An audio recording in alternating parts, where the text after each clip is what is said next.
നമസ്കാരം. Delhi AKG ഭവനിലെത്തി JNU വിദ്യാർത്ഥി union മുൻ അധ്യക്ഷയും SFI ജോയിന്റ് സെക്രട്ടറിയുമായ ഐഷി ഘോഷിനെ അറസ്റ്റ് ചെയ്യാൻ ശ്രമിച്ച Delhi police.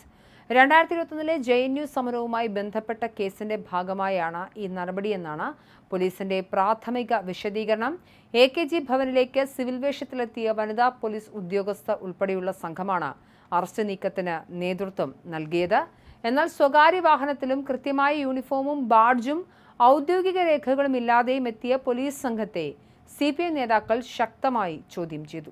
സ്ഥലത്തുണ്ടായിരുന്ന John Brittas MP uniform ധരിക്കാതെ എത്തിയതിനെ ചോദ്യം ചെയ്തപ്പോൾ മഴ കാരണമാണ് യൂണിഫോം ഇടാതിരുന്നത് എന്നായിരുന്നു പോലീസ് ഉദ്യോഗസ്ഥയുടെ മറുപടി.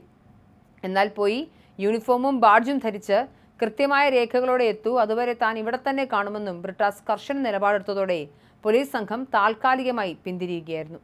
സംഭവ സ്ഥലത്തേക്ക് CPM general secretary MA baby ഉൾപ്പെടെയുള്ള മുതിർന്ന നേതാക്കളും എത്തിയിരുന്നു. ഡൽഹി ജന്തർ മന്ദിറിൽ നടന്ന വിദ്യാർത്ഥി പ്രക്ഷോഭത്തിൽ സജീവമായി പങ്കെടുത്തതിന്റെ പ്രതികാര നടപടിയായാണ് ഐഷിക്കെതിരെയുള്ള ഈ പോലീസ് നീക്കമെന്ന് ജോൺ ബ്രിട്ടാസ് MP ആരോപിച്ചു. സമരത്തിൽ പങ്കെടുത്തവർക്കെതിരെ യാതൊരുവിധ പ്രതികാര നടപടികളും ഉണ്ടാകില്ലെന്നും കേന്ദ്ര സർക്കാർ നേരത്തെ അറിയിച്ചിരുന്നുവെങ്കിലും ഡൽഹി സമരത്തിൽ പങ്കെടുത്തവരെ തെരഞ്ഞുപിടിച്ച് അറസ്റ്റ് ചെയ്യാനുള്ള രാഷ്ട്രീയ നീക്കങ്ങളാണ് ഇപ്പോൾ നടക്കുന്നതെന്ന ആക്ഷേപമുണ്ട്. വർഷങ്ങൾക്ക് മുൻപുള്ള കേസുകളുടെ പേര് പറഞ്ഞ് പ്രതിഷേധക്കാരെ ഒതുക്കാനാണ് കേന്ദ്ര സർക്കാരും കേന്ദ്ര പോലീസും ശ്രമിക്കുന്നതെന്നും നേതാക്കൾ കുറ്റപ്പെടുത്തുന്നു. എന്തായാലും SFI നേതാവിനെ അറസ്റ്റ് ചെയ്യാനുള്ള നീക്കത്തെ അത് ജോൺ ബ്രിട്ടാസ് അടക്കമുള്ള നേതാക്കളുടെ നേതൃത്വത്തിൽ തടഞ്ഞിരിക്കുന്നു. വിദ്യാർത്ഥി സമരത്തിന്റെ ഭാഗമായി നിന്ന വ്യക്തികളെ തെരഞ്ഞുപിടിച്ച് അറസ്റ്റ് ചെയ്യുന്നുണ്ട് എന്നുള്ള വാർത്ത വരാൻ തുടങ്ങിയിട്ട് കഴിഞ്ഞ കുറച്ച് ദിവസങ്ങളായിട്ടുണ്ട്.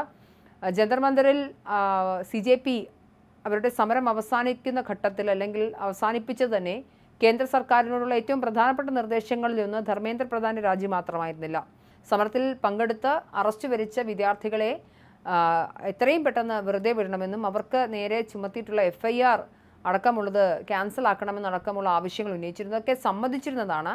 എന്നാൽ പലയിടത്തും ഇത് തെറ്റുന്ന കാഴ്ചയാണ് നമ്മൾ കാണുന്നത്. ബീഹാറിലടക്കം വിദ്യാർത്ഥികളെ അറസ്റ്റ് ചെയ്ത് നീക്കുന്ന സാഹചര്യമുണ്ട്.